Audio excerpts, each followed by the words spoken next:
Steel City. Is everybody ready to go? Let's proclaim the greatest radio show. Welcome, fans, to another installment of The Spread. I'm your host, Jim Sella, in studio with Big Easy and Jay Dash. We're going to cover some NL shortstops. We're going to do it in record time because Big Easy's got a hot date and he's only got 2 or 3 beers left. Are you going to crack one open for Freddie Galvis here at number 15, Easy? No, definitely not. He's not cracking one for anywhere 15 through 10. Starting the top 15, we're going to crack one for Freddie. You're dead wrong. Well, listen, he's only 25. He had no average last year, just 176, just 4 home runs. It was just in 119 at-bats, though, even though his career numbers aren't much better. 218 career average in 514 at-bats, but he did have 13 home runs in those 514 at-bats, so he has a little pop, a little bit of potential. Just 1 error in 25 games at shortstop last season. And since I didn't mention it yet, we're going to have to consider defense in this ranking too, because a lot of these players are more for the defensive side. But listen, outside of the pop, I'm not sure Freddie Galvis is going to do much, but their future is J.P. Crawford, Carl Crawford's little cousin. He's just 20 years old. He looks like he's going to be a beast one day. Carl! Easy's been watching The Walking Dead. I don't know why he yells like that. But you ain't going to see J.P. Crawford this season, maybe next season, possibly the season after that. It's a lot of seasons. Number 14, Adeiny Hechavarria. He'll be turning 26 in April. Gold Glove candidate. He was a Gold Glove candidate, but if you look, he had 14 errors in 146 games. His defensive wins above replacement was 0.3, which isn't that great. So even though he was a Gold Glove candidate, I see some shortstops here that weren't, that actually had better defensive seasons. He has range, though. That is one thing. But he had a pretty good average last year. Hit 276. The on-base percentage wasn't great at 308. He has no power, hardly any speed. He can work on his base running, though. In his career, 1,205 at-bats. He has 18 stolen bases, but got caught 15 times. So it's not like he has blazing speed, but if he worked on that, that would help. His K rate ain't bad. His walk rate isn't good. He's more of a defensive guy. I don't think that 276 average is for real either. He's more of a 250 to 260 hitter. Dude's garbage. Number 13, Alexi Amarista. He'll be turning 26 in April as well. He's playing for the Padres. Hit just 239 last season with a 286 on-base percentage. Not good. A little bit more pop than Hechavarria. He had 5 home runs last season and 423 at-bats. A little bit of speed, 12 stolen bases, good K rate. His career numbers aren't far off of that 239 average, though, so that's what kind of hitter he really is. There's not much to say about this guy either. Solid defense, though. Solid defense, yes. 6 errors in 73 games is not bad at all. But they lost Everett Cabrera to the Orioles. The Orioles just signed Cabrera. Number 12, Wilmer Flores from the Mets. Who's named Wilmer in today's world? Everybody's trying to be creative with kids' names these days. Is he from Cuba? I'm not quite sure where he's from. No. But he'll be turning just 24 this year. Listen, I like this guy, actually, but the Mets really aren't sold on him, and they've been looking for a shortstop to replace him. And give him Jordy Mercer. Even if Flores does start this season, they'll still be looking for a shortstop up until the trade deadline and into next season, really. But he hit 251 last year, hit 6 home runs and 259 at-bats. That's decent pop. Look, he only K'd 31 times. I'm making it rain Jordy Mercer on the Mets for floors all day.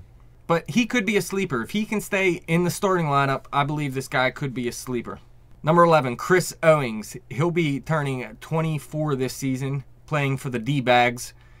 He hit 261 with a 300 on-base percentage last season. 6 home runs, 8 stolen bases, and 310 at-bats ain't bad. That was just his rookie year. In 2013, he did have 55 at-bats. In the minors, he was closer to a 300 hitter, though, so he actually has a little bit more potential, but his K rate and walk rate isn't that good, so I wouldn't be surprised if it stayed around 260. Yeah, they're really not, no one's really sold on what he can do yet. I mean, obviously. And if you look, he had 11 errors in 61 games at shortstop. That's not very good at all. No, but he's got one up over Wilmer Flores. Number 10, we're going to go with Zach Cozart just because of his defense last season, really. In 2012 and 2013, he actually combined for 27 home runs in those seasons, but last year he just hit 4, and he only had a 221 average and a 268 on-base percentage. So Garbage. really, he had a terrible season at the plate last year, but it was actually one of his better years defensively. He was a Gold Glove candidate, and his defensive WAR was 2.8, where the year before it was just 1.1. What is the average defensive WAR for those fans who don't really know stats as well as you do? I guess it would be, I don't know, 0 if you're average. Well, If you're you can be below. I don't Oh, know. yeah, you can be a minus. Like Flores, he was a minus 0.2 last season. I really don't know how they figure the number out, though. It's not just errors in games. You know, they Right. do some kind of formula. All I know is it basically means the higher the number you're good, the lower the number you're bad. Is that correct? Yeah, We're defensively. gonna need you to look into this a little bit further and give us. We want a whole I will do a whole on segment on defensive defensive wins above replacement. No, No, it's that's really not what like- I'm asking for. Let's say Zach Cozart, his defensive WAR last season was 2.8. So that is 2.8 more wins than the average replacement. Okay. You know what I mean? Yeah. So if somebody's WAR was a 3.5, they would be a 0.7 above him. So if you replaced well, him with let's somebody say- who was a 3 point, just say you replace him with somebody who was a 3.8 for an even number, then you would expect to get one more win with that dude than this dude. Yes. Okay. Correct. Now, number 9, Gene Segura. His 2013 rookie season was beast mode. He hit 294 with a 329 on base, 12 home runs, and 44 stolen bases. Although most of that came in the first half of the season, and in the second half of the season, he was pretty terrible, and that carried over into last season where he hit just 246, 5 jacks, and 20 stolen bases. And that may be more the player he is. He can build on his value a little bit. He can get his average up maybe to 260, stolen bases maybe 30, but that rookie season, the first half, that was just fluke pretty much. Well, you know what's coming now, right? Crack one open to him. Crack the one. Brewers. No, I'm gonna crack one just for the Brewers. I do like him Crew. still.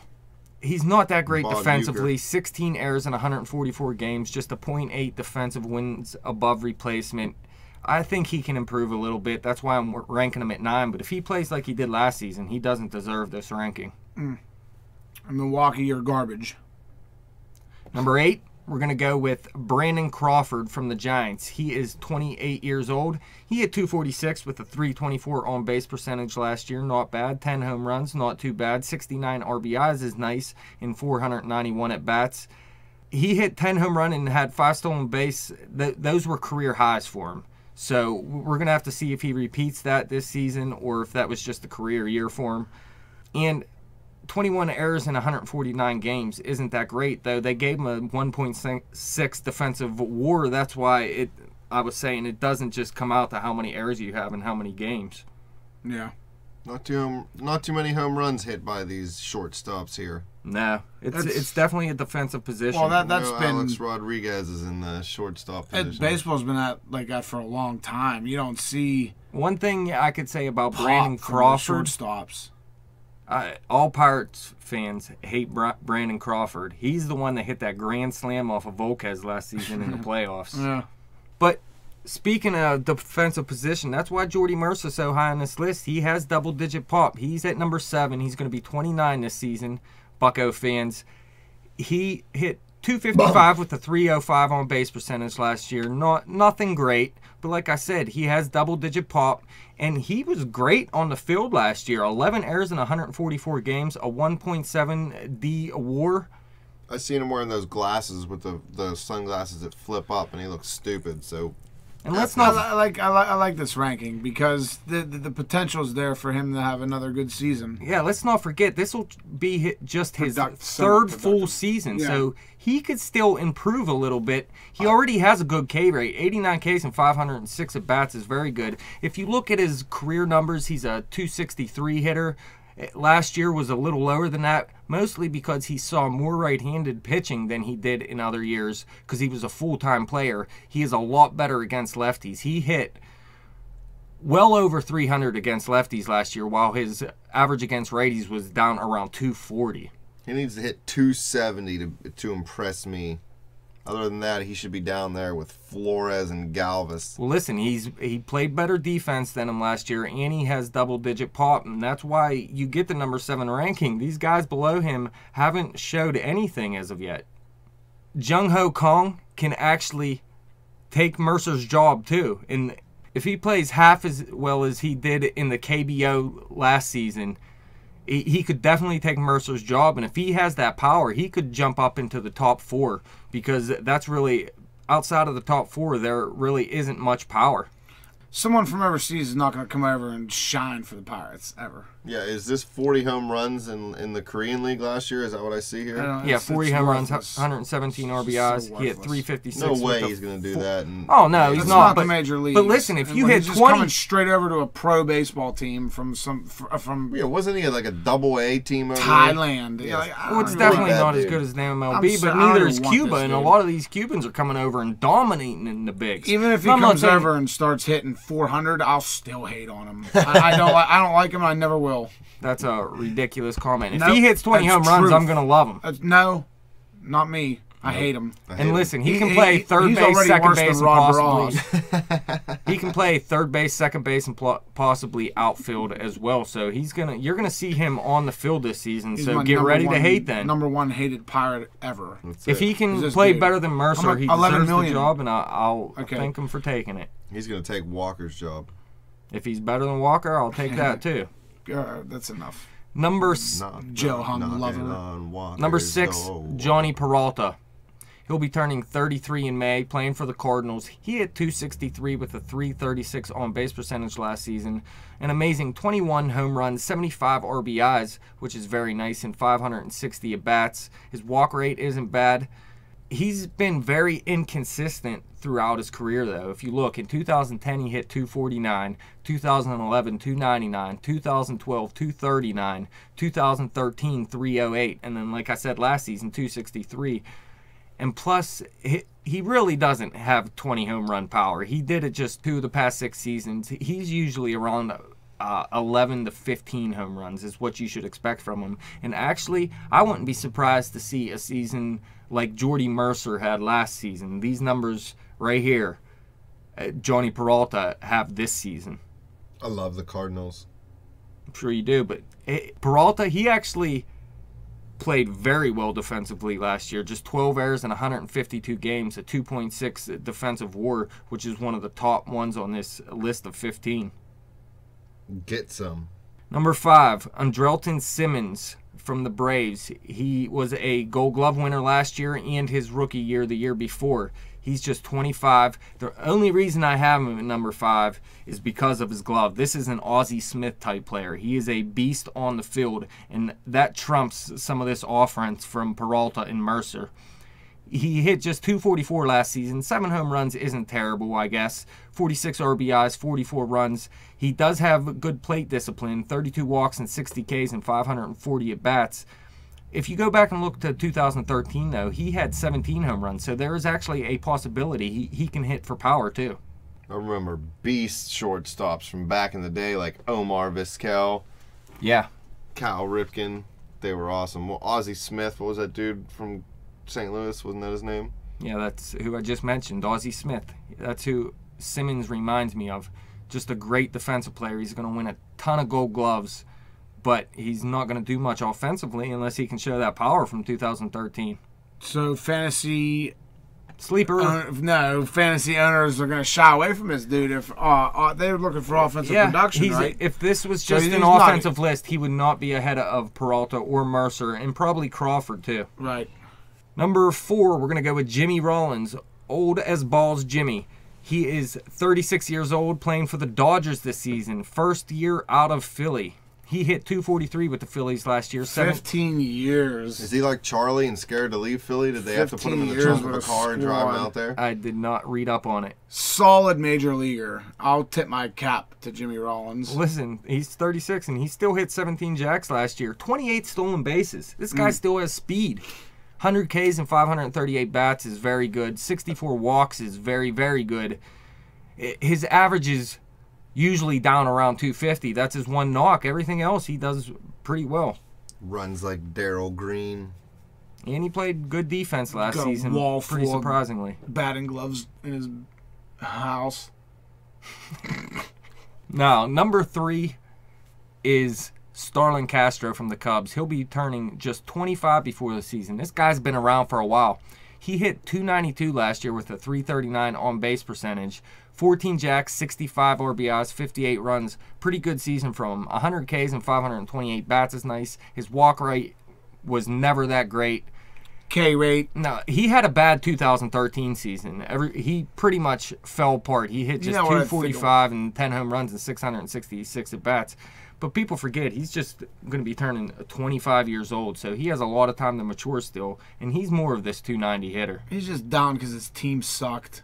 Yeah. Now they got a new manager. They got some Young talent. young be talent awesome coming this up. year. I mean, I'm sure he's going to shine World this year. Series But listen, champions. one That's what I'm thing- saying. One thing about Starlin Castro is he's not that great on the defense. Look, he has a minus -0.2 defensive WAR. He had 15 errors in 133 games last season. Not too great. I mean, it's not so bad that you can't handle it and you want to move him away from the position. But I want to point something out here. Starlin Castro, we know he's a top-end shortstop, correct? Yeah. If you say so. All-star. Now, if you go compare his numbers to Jordy Mercer, take away the average. Starlin Castro, we know he's a better hitter than Jordy Mercer. He hit .292, Mercer hit .255. He has more home runs. He has more RBIs. Well, listen, just compare the numbers, though. 12 home runs compared to 14. Look, Castro had 22 more bats, 55 RBIs compared to 65 for More Castro, walks. 56 runs compared to 58 runs for Castro. Castro is going to make huge money. Jordy Mercer isn't going to make huge money. He plays better defense than Castro. Who do you think's more valuable to their team? Castro. I love it. I think their stats are very similar. Castro is a better baseball player, but when you compare the two, Jordy Mercer isn't that far off Castro in the long run. Mercer's I'd rather garbage. have Castro. Don't get me wrong. All right, let's move on to number 2. Ian Desmond. He's 29 years old, plays for the Nationals, who are World always Series champs. always atop this list. It's going to be the Cubs versus the Nationals in the World Series. Look, he has problems with the strikeout. He had 183 Ks and 593 at-bats last season, but he has power. 24 jacks, 91 RBIs. He has 20 or more home runs, 70 or more RBIs, and 70 or more runs in each of his last 3 seasons. This dude's just a beast at the plate. It'd be nice to see him work on his K rate, but other than that, he hits the ball and hits it hard. Yeah. K rate. They got a solid shortstop in D.C. Let's not forget, 20 or more stolen bases in each of his last 4 seasons. He does it all. He's a 5-tool guy. ID, solid shortstop in DC. 5T D.C. 5T. He does make a little bit too many errors. 24 errors in 154 games. That's not great, but when you put up 24 jacks and 90 RBIs, the errors really don't matter that much. Ian Desmond, hit me up on Twitter at BetJimToWin. I just started a new marketing plan for you. 5TID. Merchandise, shirts, hats, all kinds of baseball stuff. With like a wrench on the gloves, back. dude. 5-tool. We're going to have a picture of you, dude. 5TID all the way. I got a marketing degree. You can have faith in me. Number 1, if he can stay healthy, Troy Tulowitzki. He's just 30 years old still. Playing for the Rockies, 340 average last season, 432 on-base percentage, and just 315 at-bats, though, because he was injured like usual. 21 home runs in that time, though, which is ridiculous. He was on pace for almost 40. His career averages, 299 and 373. He's always been a great hitter. The one question is always, is he going to be healthy and is he going to be able to stay on the field a full season? Yeah. He could have a half season and still produce better stats than most of these guys. Please so believe. that's why he's number 1. He did. Rocky Look, Mountain High. 71 runs scored and 315 at-bats. People have 630 at-bats in a season. If he had that, he was on pace for 142 runs. Although, I think he played 89 games, something like that. Yeah. Detroit Tulowitzki, still the number 1 shortstop. By far. 5TTT. 3 T's straight up. 5-3-T. 53T. I'm a marketing genius. Break it down. Let's hear the top. Let's hear Break it 15. down. All right. 15, Freddie Galvis. 14, Aldani Hechavarria. 13, Alexi Amarista. 12, Wilmer Flores. 11, Chris Owings. 10, Zach Cozart. 9, Gene Segura. 8, Brandon Crawford. Number 7, the beloved Jordy Mercer. Number 6, Johnny Peralta. Number 5, Andrelton Simmons. Number 4, old as balls Jimmy Rollins. Number 3, Starlin Castro. Number 2, Ian Desmond. And number 1, Troy Tulowitzki. I like it. I like how you don't use an accent for the white people names. 2T, 5 OG. Who'd I use an accent for? The bottom 4. Aldani Hechavarria. As long as you get 5TID's name right, that's all that matters, because he's my new client. Well, I want to thank you guys for coming in studio. Dash, thanks for all the hard work you do all week. Fans, thank you for listening. You guys can follow us on Twitter at bet_the_spread. You can follow me on Twitter at betjimthewin. Like us on Facebook. Subscribe to that YouTube channel. Peace.